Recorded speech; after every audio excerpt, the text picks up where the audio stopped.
So this is going to be bin number 4. As usual, I try and stick to like an organizational theme. This bin is probably would fit into like the modern mainstream category. As you'll notice, not everything is going to strictly adhere to that. A lot of these are going to be their own thing, but I just find that that's the best way to describe this one. So we'll jump right in. I didn't realize this, but last time I took a lot longer. The video was like an hour long, and I prefer to keep it a little shorter. So first one we have here, this is Talib Kweli and Mos Def, Black Star. I guess the official title is Mos Def and Talib Kweli, or Black Star. This is a phenomenal album from the 90s, and all I can really say is when I first listened to this, I wasn't huge on it. It was highly recommended by some friends, as well as just the online music community holds this album in high regard, so gave it a shot. Wasn't huge on it right away. It did take multiple listens, but as of now, you know, several years later, this is a phenomenal album in my opinion, and I listen to it quite often. This is on like a black picture disc with dark gray stars. I'm not going to show the camera because I just know it won't pull up very well, but maybe I'll include an image here in the video, that way you can see what the album looks like, or the record itself. Second in this bin is Mos Def. We've got black on both sides, black LP as well on the inside. Very similar to Black Star. I think maybe it was just Mos Def's style. But this one was also a grower for me. Didn't immediately catch on to the brilliance of the album. And now I love this thing. There's so many great tracks on here. This is the College Dropout, his debut album. This is just on black. I'm not really sure why this doesn't have a jacket, which is a little bit bizarre. So I'll have to refit this one afterwards. But again, I won't talk too much about this. If you know the College Dropout, you know how important it was when it came out. It gave a breath of fresh air to hip hop and inspired so many other artists. And, you know, it was the beginning of a very prolific Kanye career. Say what you want about the man. He's definitely had his struggles and made some pretty controversial statements, but I think he's a genius, and that doesn't take away from the music that he created when he was at his pinnacle of creativity. So, Late Registration. This is the sequel to, I guess you could call it a sequel, College Dropout. This is on black. This is very similar to College Dropout. I feel like he just took it up a notch as far as like the production. This feels very orchestral. There's a lot of symphonic stuff in here, and he had some more, at least it seems like there was more live production, but you still get like that chipmunk soul and classic Kanye.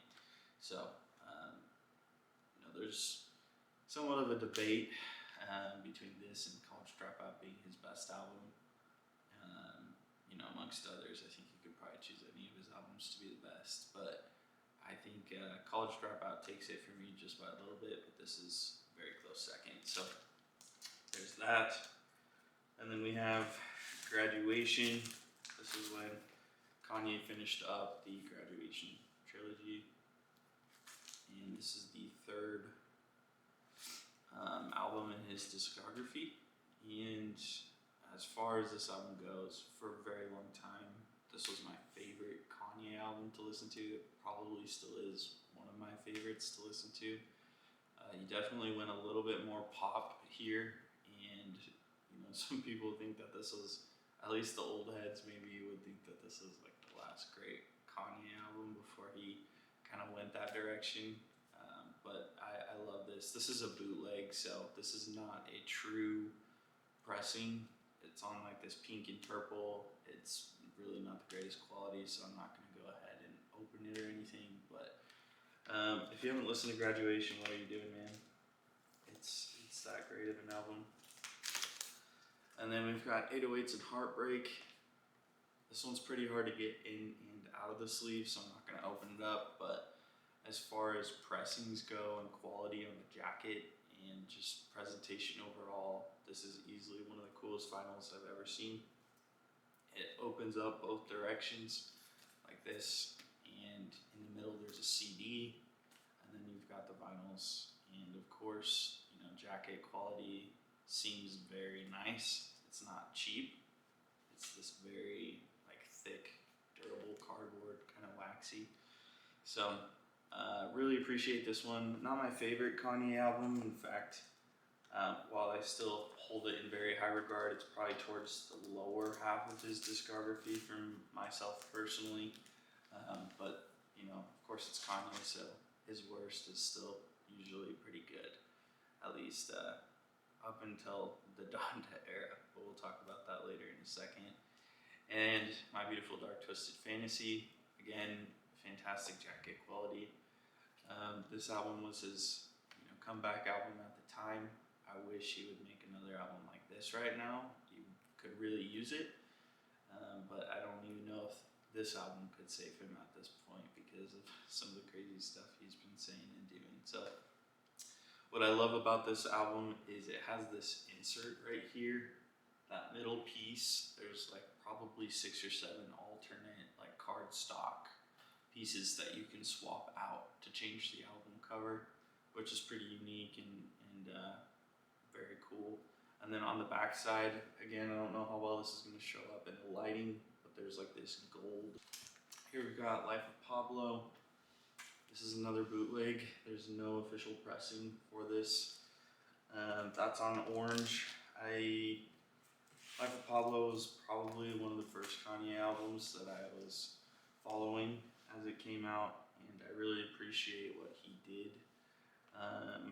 So that one feels nostalgic. I remember everyone talking about Father Stretch My Hands the day after it came out at school, so that was kind of crazy, and I love that album quite a bit. We've got Yay right here. This was Kanye's solo project in the Wyoming run. Very underrated album.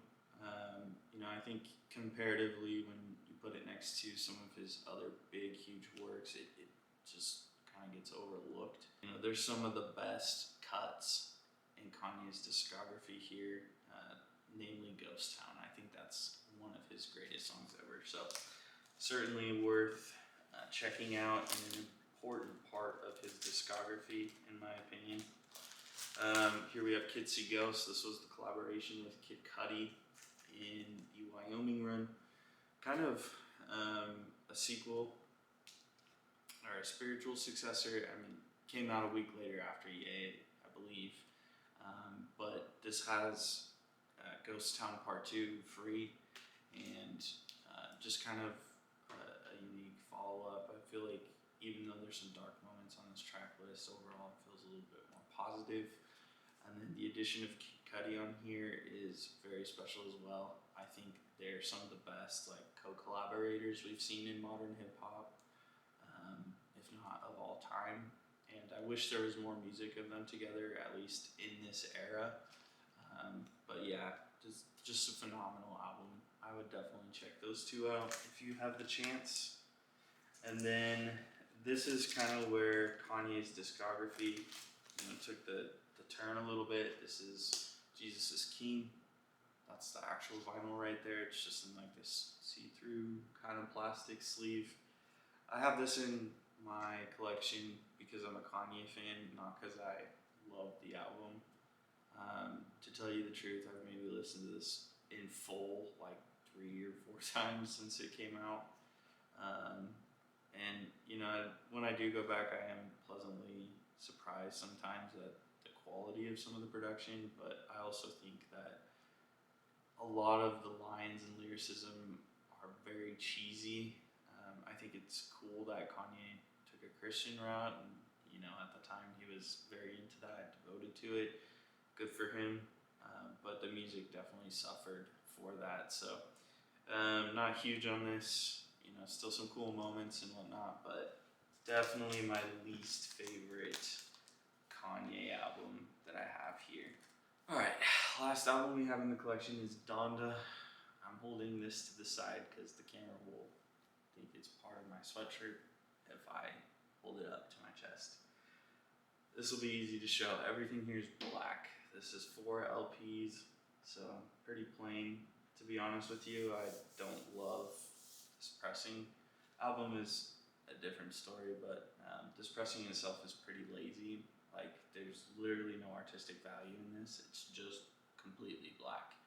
Even the records themselves don't have the songs listed. The sticker on the record is literally black. So, pretty disappointed with how they did that one. I mean, it's Kanye, so what are you gonna do? I think that's just who he is at this point. No one can tell him otherwise, and he's gonna do what he wants. But a little bit frustrating for me. Donda is the last like great Kanye album. Donda 2, if that's even considered an album, was just kind of leftovers, it felt like. And then we got Vultures and Vultures 2. You know, at first I had higher hopes for Vultures 1. I don't think it's aged well. And Vultures 2 is, yeah. Moving on to Future, we've got We Don't Trust You. This came out earlier in 2024. You know, 2024 was a huge busy year. I feel like when this came out though, it had been pretty slow at the beginning of the year. This album came out, you know, the Kendrick verse obviously started a rap beef.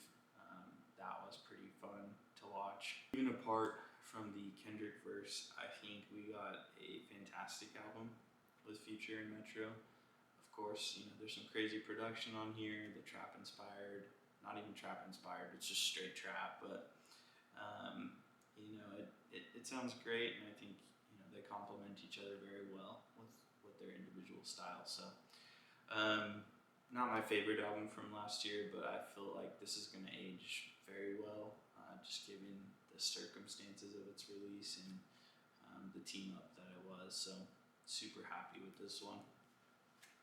Just a few weeks after that one, we got We Still Don't Trust You by Future Metro. You know, this one I don't think is as strong as the first, and maybe that's because I'm not as big of a fan of R&B Future as I am rapping Future. But you know, I still think that this is, you know, they're twins, right? Both of these albums have to be together, I guess. I don't think I'll listen to this very much. I got this out of novelty, I think, more than anything. But there's some great songs on here, and I still appreciate what they're doing. And even though I didn't like Mixtape Future or Mixtape Pluto, whatever the third album was, there's no doubt that Future had a great 2024 run. DS2, or Dirty Sprite 2. This is on, I don't know what this is on. Let's just take a look. I think it's on black, but we'll see for sure. Yeah, it's just on standard black. This is a pretty fun one to go back to every once in a while. You know, the nice thing about this album, and I guess you could say just Future in general, obviously the lyrics aren't super dense or layered, so you can kind of just listen to those albums casually. And I appreciate that in music. Of course, there's a time and a place for the very complicated and detailed music. However, I certainly can appreciate when I don't have to be 100% focused on the music, and that's what Future does great. This is Danny Brown's Atrocity Exhibition. Yeah, this album, it's hard to describe because of how all over and crazy it is. Definitely underrated. Not enough people are talking about this, but it's a very good case study of a man spiraling and struggling with mental health, drugs, you know, depression, and amongst other things, right? And this is just a phenomenal album. I consider this an underground classic, at least by modern standard of hip-hop. And if you haven't listened to this, please, please, please do yourself the favor of doing so. I think maybe you won't like it, depending on how you reacted to any style, but it's still phenomenal and 100% worth checking out. Highly recommend. Following that, we're gonna get into JPEGMAFIA. So this is Scaring the Hoes. This is the collaboration between JPEGMAFIA and Danny Brown. This one is on a grape purple pressing. I think I got this from Urban Outfitters. I don't buy a ton of vinyl from them, but sometimes they have really cool pressings. And this was one of them. It's like this really cool, deep, like purple, magenta, I don't know, but it's beautiful. And I don't really know how this color necessarily fits into the album itself, but I'm not complaining. I really like this color. And the album itself too, when you have a rapper as animated and crazy as Danny Brown, as well as a producer as creative and unique as JPEGMAFIA, and of course JPEGMAFIA is a brilliant lyricist too. I think you just catch lightning in a bottle. This was probably my favorite album from 2023. I know a lot of other people who think similarly, or at least have this, in their top 3 to 5 for 2023. Again, please do yourself a favor. This is extremely underrated, and not enough people talk about how great this album is. So definitely check that one out. This next one is my favorite album from 2024. I Lay Down My Life For You. This is JPEGMAFIA. This is on a white vinyl. Not gonna pull it out, but I recommend this to all my friends, and I look for people to tell about this album. Truthfully, it's so good. It's very, I don't want to say heavy metal inspired, but it definitely uses the heavy metal element in the sampling, and that brings a very kind of darker intensity to JPEGMAFIA's music. It's always been a little bit dark and off-putting in some ways, but this especially just blends very, very well. And then as you near the latter half of the track list, it kind of turns into this beautifully R&B, euphoric, kind of sonically put together piece of work. So you start off with like very unruly heavy metal, and you end with this sweet, it just ends on a much like sweeter note. And I commend JPEGMAFIA for making an album as creative as this. This is probably my favorite in his discography. I don't think that's recency bias, because I was listening to him before this came out, and since this has come out, I've probably listened to this album the most.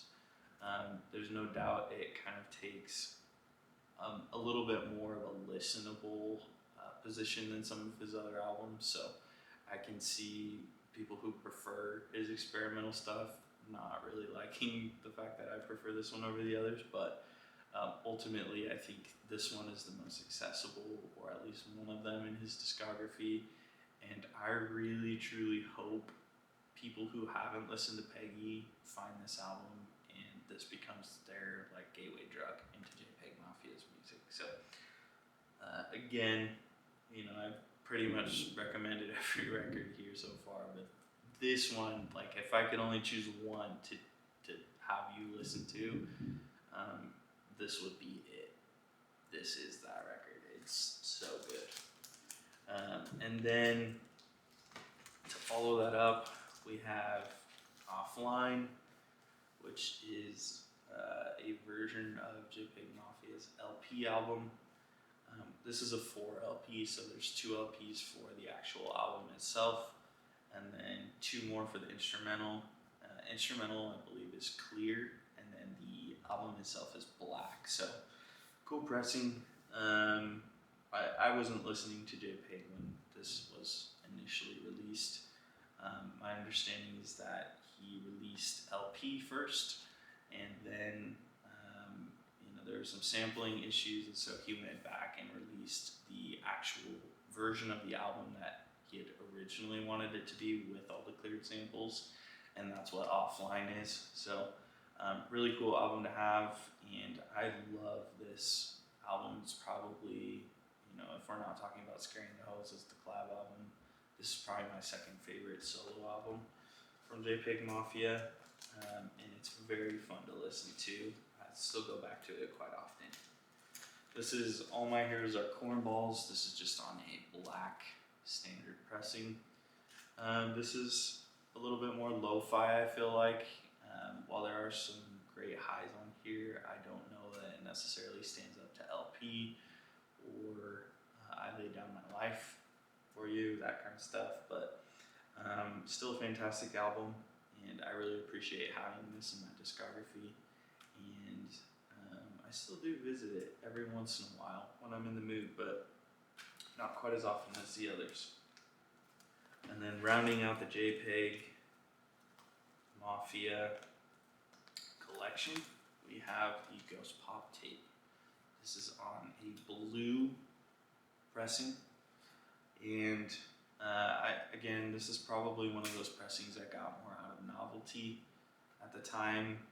This went up on JPEG's website. I thought that this was going to be limited, like much of his other music was, and so I just jumped on it, knowing it was probably going to go up in value, but it did not. And so, to tell you the truth, I've listened to this maybe once or twice, all the way through. It's one of his early mixtapes before he even went by JPEGMAFIA. But because I'm such a huge fan of him as an artist, I'm still happy to have this in my collection. I should probably go back and re-listen to it and see what was in there, because I'm sure that there's some little gold nuggets, but I just haven't.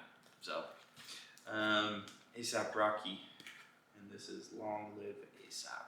I always get this confused because he's got Live Love A$AP and Long Live, but this one is fantastic. This was a great album in my high school years.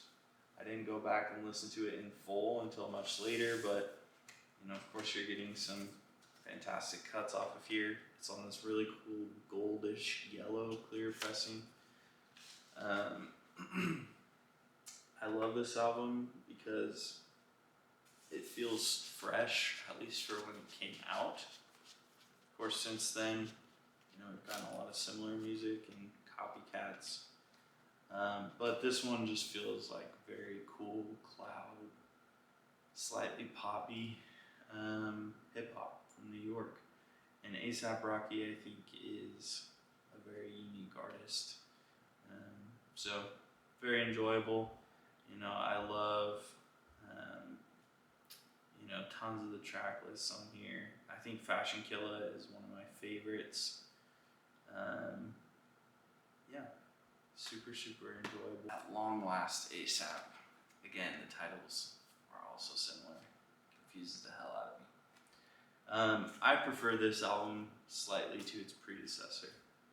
I think that the production on here definitely is just slightly more experimental. It's not a super experimental album necessarily, but just feels a little bit more creative. 2014, Forest Hills Drive from J. Cole. This was one of the two first vinyls that I got. I got this and Good Kid, Mad City in the same package, and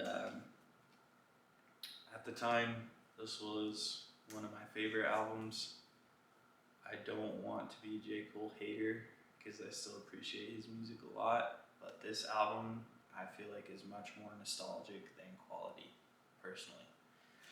And even though there are some like all-time great hits on here, I don't know that it's aged gracefully as I would have liked, as gracefully as I would have liked. But at the same time, I feel like this is still considered a classic by many. So yeah, glad to have it in my collection. The next J. Cole album that I have is KOD. And at the time this released, I was following J. Cole very closely. Super excited for this album. I was a little bit let down initially. I think this album has grown on me with time, and I appreciate more what he was doing. But when this initially released, I was a little bit disappointed with the direction that he had gone, and I felt like we deserved a little bit more. Thankfully, later that year, J. Cole started his feature run, and we got some crazy, verses from him. We got Middle Child, we got him on JID, on that Wale song. Those are just the ones I can think of. I know that there's more. That 21 Savage song. And that was like turning a new leaf for J. Cole, just because he didn't really do features, at least on his own albums. And so I feel like this was kind of the start to a new J. Cole era. And so I appreciate that he was willing to branch out a little bit and change things up. And then the last J. Cole album here in my collection, The Off Season. This is probably my favorite J. Cole album. I just feel like he went insane on the rapping here. So much quality in this track list. Production it's good. It's kind of erring on like the average side, I would say. But I still think it's very enjoyable, and it almost has kind of a mixtape vibe to me. Of course, it's a studio album, and it has that quality, but it almost has that mixtape feel because he's so hungry. I'm really looking forward to, I think it's The Fall Off is what he's calling it, but his final album. And supposedly that's going to release sometime this year, so we'll see if that actually happens. But yeah, this is a great last album from him, and looking forward to what the ultimate final project ends up being.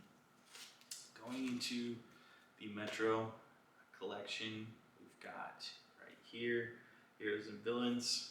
This was a super fun release for me when this came out in 2022. I was in college still with some of my roommates, and we all listened to this together.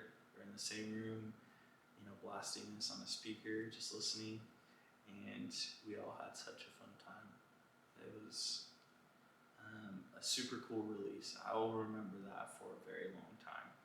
And not only was it fun that night, but I feel like a lot of these songs were so huge at the time and continue to be even now. Of course, a lot of them went to TikTok and got super overplayed, but I don't think that takes away from the quality of this release. So really appreciate this project, and I go back to it, honestly, relatively often, so it's a fun one to listen to. And then the first in that Heroes trilogy is Not All Heroes Wear Capes. I did not listen to this one on release, so arguably I feel a little bit more biased towards Heroes and Villains. I prefer that album, but this album is still pretty good. Lots of fun ones on here, and just looking through the track list and the features, it's really interesting to see who's on this album compared to the second album in this trilogy, I guess you could call it, because I feel like while some of the artists are the same, he definitely has like his new artists that he's working with. So by the time that the final installment in this trilogy comes out, I'm really interested to see who ends up on that track list and who's a part of that. So and then we have Savage Mode 2. This is one of the alternate covers. It's got a dark red disc. This album came out at the end of 2020, I believe. It was during COVID. I was in college, and when this dropped, I felt like the Morgan Freeman narration was just so insane to me. Looking back, it's like, it's definitely cool, but it's not as mind-blowing as it was at the time. But I thought that this album was pretty special, and it's grown on me, you know, more and more as time goes on.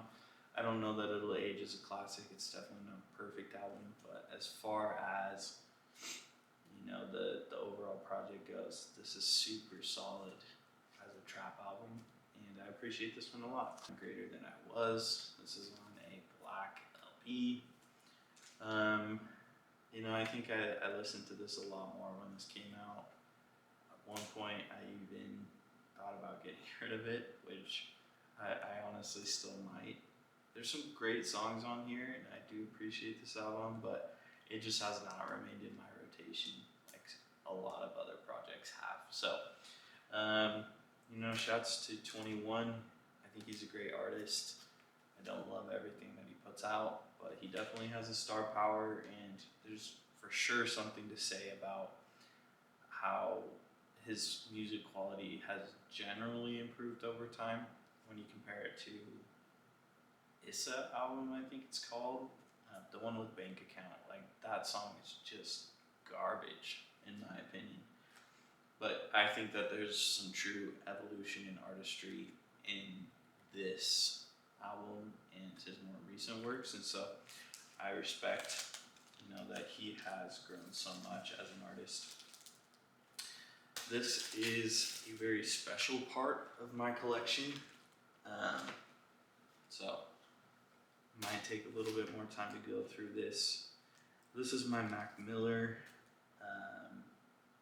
set or collection, I guess. This is Blue Slide Park. I'm just gonna kind of shoot through some of these earlier ones. That's on a blue kind of marble disc. It's the Urban Outfitters exclusive. This is Macadelic, and that's on like a grayish disc. You won't be able to see it, but it's textured on the front, so that's pretty cool. And then I will talk a bit more about this one. This is Faces. This is Mac Miller's 2014 mixtape, and these are pressed on 3 like kind of neutral yellow LPs.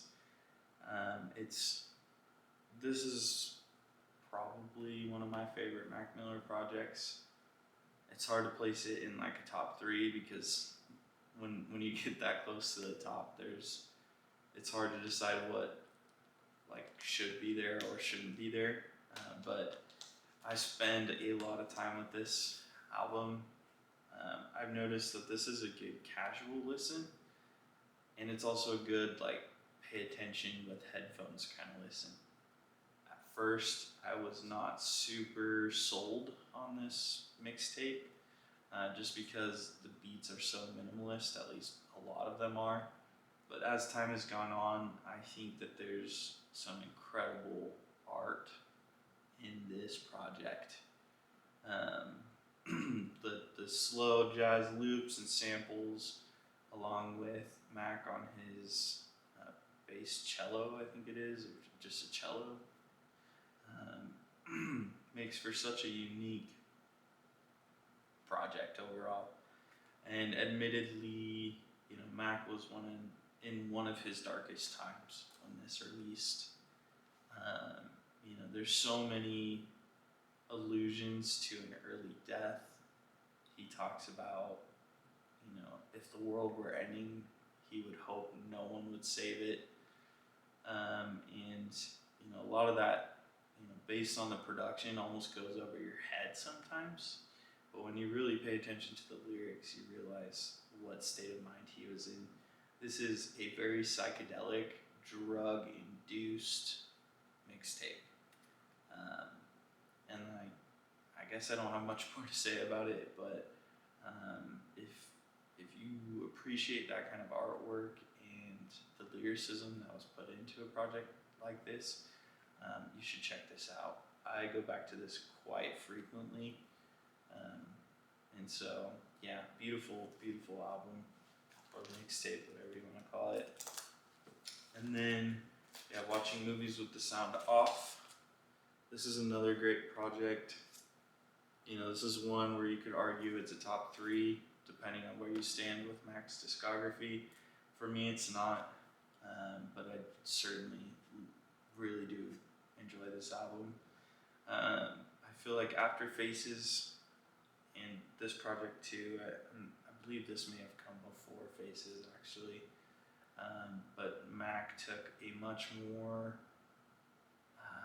thoughtful writing process, I guess you could say, taking much more time with the artistry and creation. And this is also kind of following that psychedelic trend, so super enjoyable. And yeah, I go back to this pretty often as well. And then we have the Divine Feminine. This is certainly a concept album, talking about femininity. And Mac certainly talks about the importance of women and their contribution, as well as this album certainly has quite a few sexual undertones as well.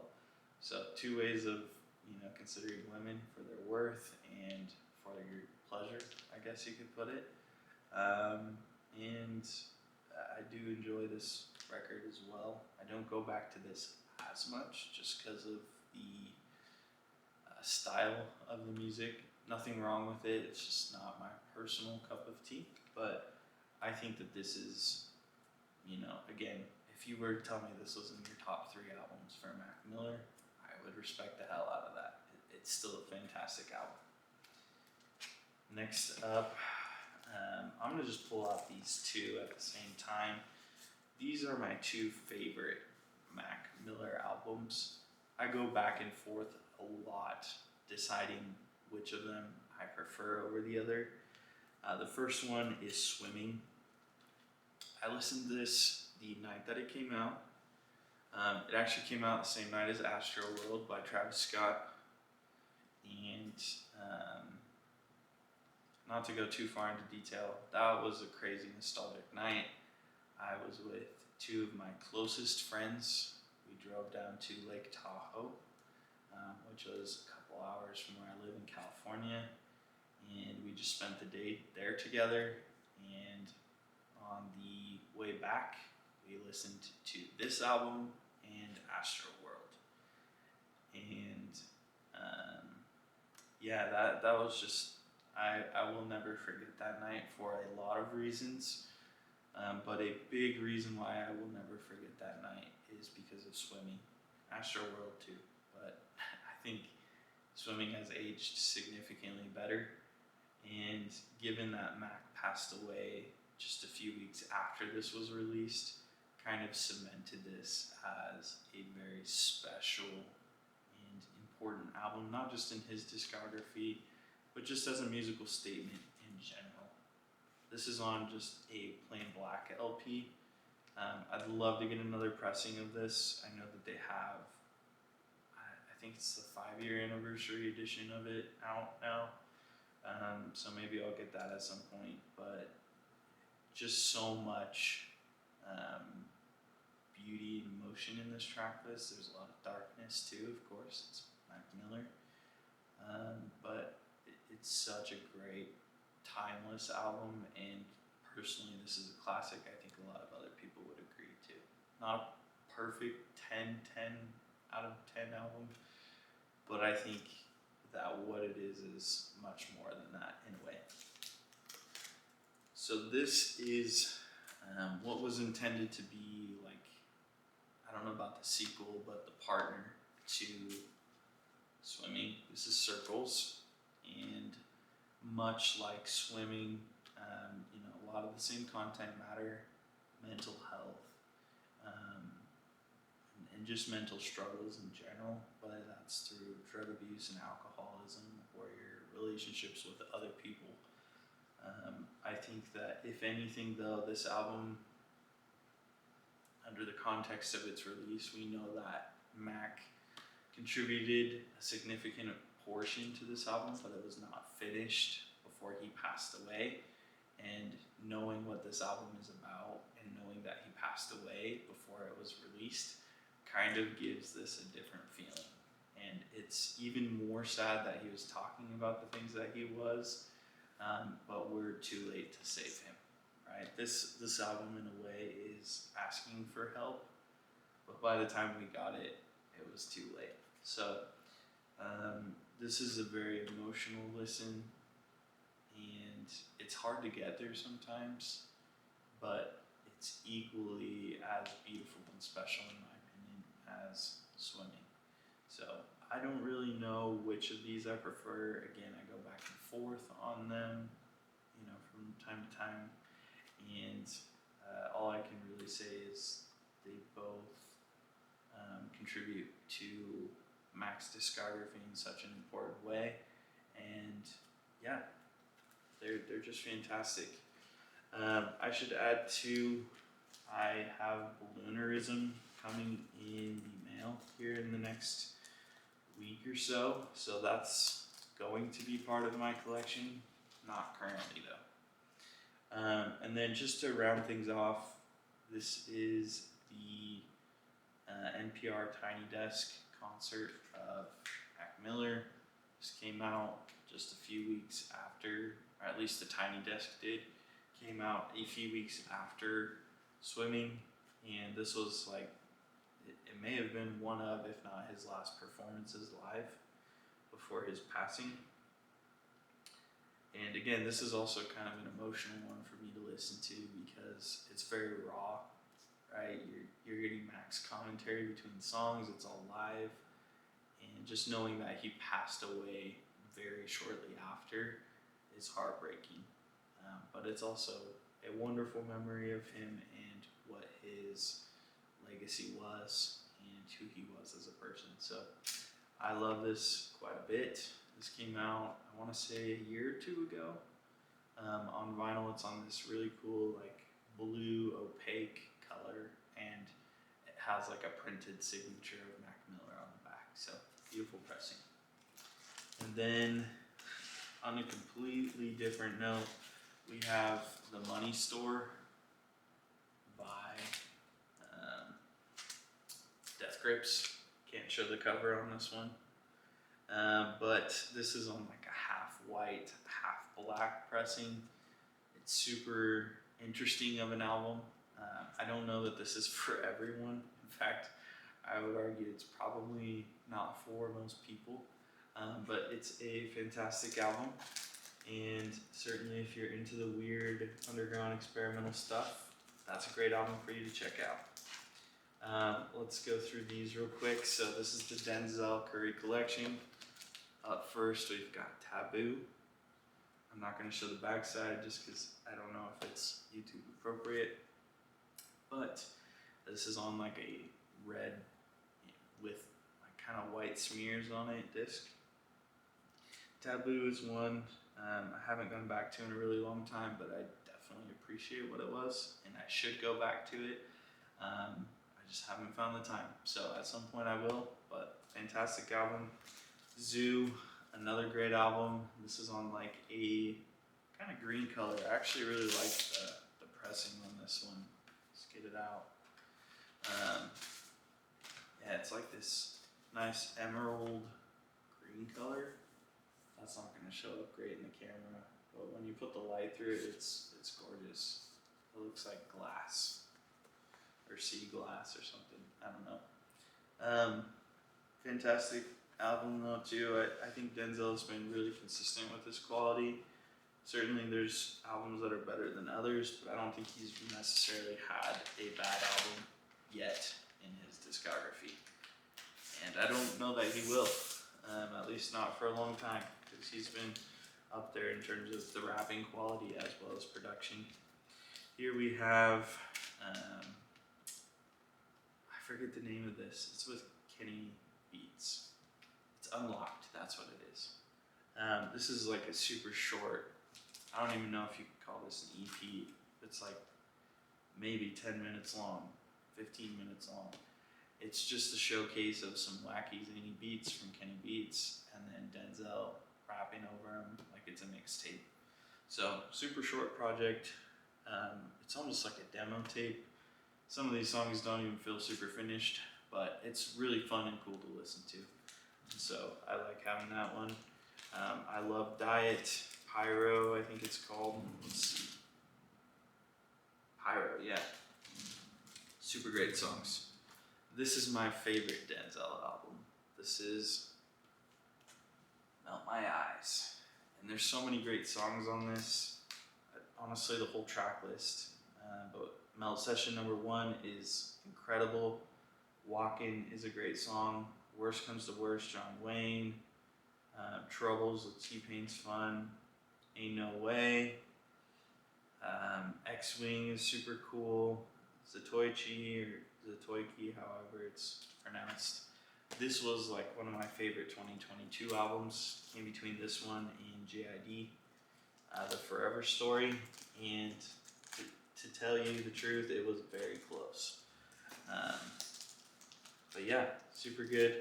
King of the Mischievous South Volume 2 came out in 2024. I don't have that one on vinyl. I do appreciate the record. I'm not sure if I'll get it though. I just don't know how often I'll re-listen to it, but it's worth noting that it's a cool record. I did like that one.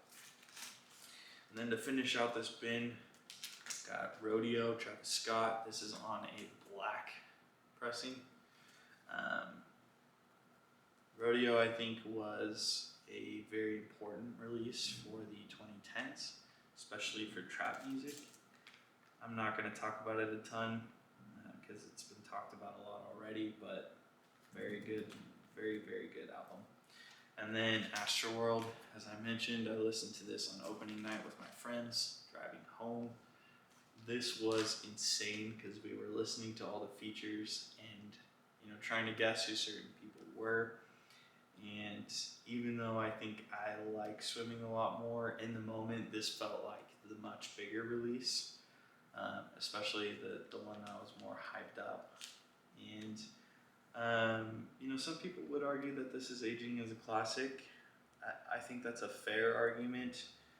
Do I personally consider it a classic? Maybe. I'm kind of like on that line with it. But every time I go back, again, I'm reminded how fun this was as a listen, and it does feel very nostalgic in my mind as well. So great album. And here we have K-pop. This is kind of a cool 12-inch pressing. So K-pop was the single for Utopia, and it's on this cool like dark red disc. Pull it out better. So it's fun. I'll say that this is not one of my favorites from the album by any means. In fact, it's probably on the lower end of that track list. I got this when it first came out, like the week before, and so I was really, really excited to have this pressing. Turns out song wasn't as good as I'd hoped for, but you know, still kind of cool to have. And I do really think that the Utopia rollout was such a fun era, and even though it wasn't a perfect song or 12-inch disc, it's cool to have in the collection for sure. And then we have Utopia. So this is, I think, cover number 2, if I'm not mistaken. He had some unique variant covers come out with the album release, and so this is the one I got. To tell you the truth, I'm not a huge fan of this album cover itself, and I wish that I'd gotten another one, but they were all mystery. We didn't know what the covers looked like. I just went with 2 because it felt right. This is on a clear pressing, so I'm not going to get that out, but kind of cool. And I think Utopia was just a really cool experience overall as an album. I think for me, you know, it's certainly not his best work, but I don't think it was a bad work at all.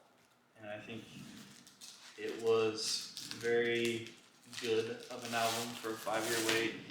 I'm okay with how long we waited. I'm okay with what we got.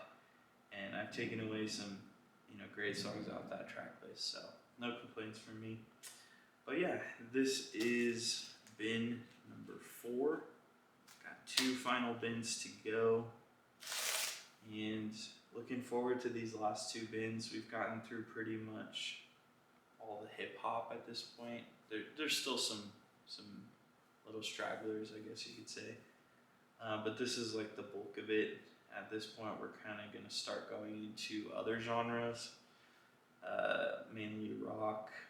We've got some R&B, electronic, instrumentals, jazz, that kind of stuff. So I'm looking forward to what we have coming up next, and hopefully you are too. But I appreciate you watching if you're still here. Thank you.